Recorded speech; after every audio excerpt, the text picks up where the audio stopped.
Like and subscribe our channel for more update. भाग्यवान जो मैंने कल भूतिया हवेली से एक भूतिया खोपड़ी को अपने बस में किया था ना, उस खोपड़ी का कीमत बाजार में बहुत ही महंगा है। उस खोपड़ी के पीछे क्या राज है वह तो मुझे मालूम नहीं, लेकिन सुनने में आ रहा है कि उस खोपड़ी की कीमत बहुत है। तुम उस खोपड़ी के बारे में किसी को भी मत बताना, मैं मेरे दोस्त से बात करके आता हूँ। ये तो बहुत अच्छी बात है कि उस खोपड़ी की कीमत करोड़ों में है बाजार में। आप संभाल के जाना अपने दोस्त के घर, कहीं किसी की कानों में यह खबर ना पड़े। अगर लोगों को इस बात की पता चली तो वह खोपड़ी हमसे छीन लेंगे, इसलिए आप अपने दोस्त के घर संभाल कर जाना। अरे कहाँ गया था तू घर भी बैठ सकता है कि नहीं? दिन भर गांव पर दुलता रहता है, घर में भी कुछ काम है, घर का भी काम किया कर कभी कभी तो। कब तक चलेगा ऐसा ही?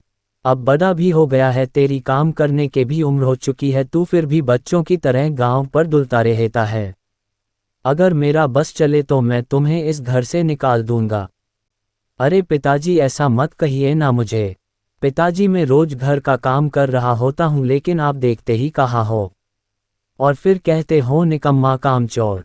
मुझे इस घर में रहना ही नहीं है, जिसको भी देखो मुझे डांटता रहता है। मुकेश नाराज होते हुए घर से निकलता है। रास्ते में उसे एक चुड़ैल आंटी मिलती है। बेटा तुम मुझसे डरना मत, मैं अच्छी वाली चुड़ैल हूँ। मैं तुम्हें परेशान करने के लिए नहीं आई हूँ, मैं तुम्हें यह कहने के लिए आई हूँ कि तुम्हारे पिताजी एक पंडित है। उन्होंने मेरे पति के खोपड़ी को बस में करके रखा है। अगर वह खोपड़ी मुझे नहीं मिली तो सब लोग वासी मिलकर मुझे मार देंगे। प्लीज बेटा मुझे उस खोपड़ी ला कर दे दो। तुम्हारे पिताजी उस खोपड़ी को बेचना चाहते हैं। खोपड़ी मुझे नहीं मिला तो मैं श्रापित हो जाऊंगी, इसलिए प्लीज बेटा वो खोपड़ी मुझे दे दो। तुम उस खोपड़ी को रात में पुराने हवेली के सामने ला कर रख देना, मैं अपने आप ले जाऊंगी। हाँ, मुझे पहले ही पता था मेरे पिताजी ऐसा ही कुछ करेंगे। जो रोज मुझे डांटते रहते थे ना, आज उन्हें पता चलेगा। मुझे ये भी मालूम है कि वह खोपड़ी कहाँ पर है। तुम परेशान मत हो चुड़ैल आंटी, मैं तुम्हें तुम्हारा पति का खोपड़ी ला कर दूंगा। मैं उसी पुरानी हवेली के सामने उस खोपड़ी को आज रात रख दूंगा।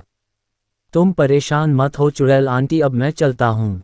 मुकेश को अपने पिताजी के किया धरा पे पानी फिरने का एक मौका मिला था, इसलिए वह उस मौके को गुमाना नहीं चाहता था।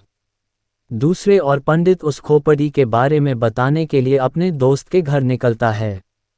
अरे लल्लन मेरे दोस्त, तुम तो एक नंबर के व्यापारी हो ना इस गांव के। तुम तो शहर भी जाते रहते हो। मेरे पास एक खोपड़ी है जिसका कीमत बाजार में करोड़ों में है।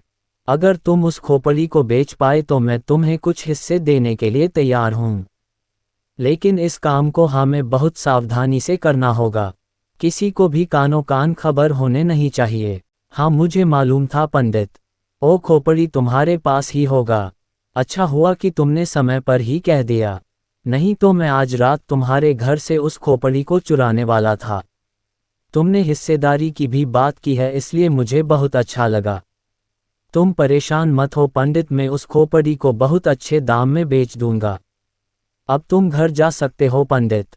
उसके बाद मुकेश उसी रात अपने पिताजी की अलमारी से उस खोपड़ी को निकालकर पुरानी हवेली के सामने उस खोपड़ी को ले आता है। दूसरे ओर से चुड़ैल उस पर निगरानी रख रही होती है। फिर मुकेश उस खोपड़ी को उधर ही छोड़कर अपने घर के लिए निकलता है। बहुत ही रात हो चुकी थी, गांव में सन्नाटा छा हुआ था। अपने पति के खोपड़ी को देखकर चुड़ैल बहुत खुश होती है और उस खोपड़ी को लेकर अपने गुफा के ओर बढ़ती है। इस तरीके से मुकेश अपने पिताजी को सबक सिखाता है।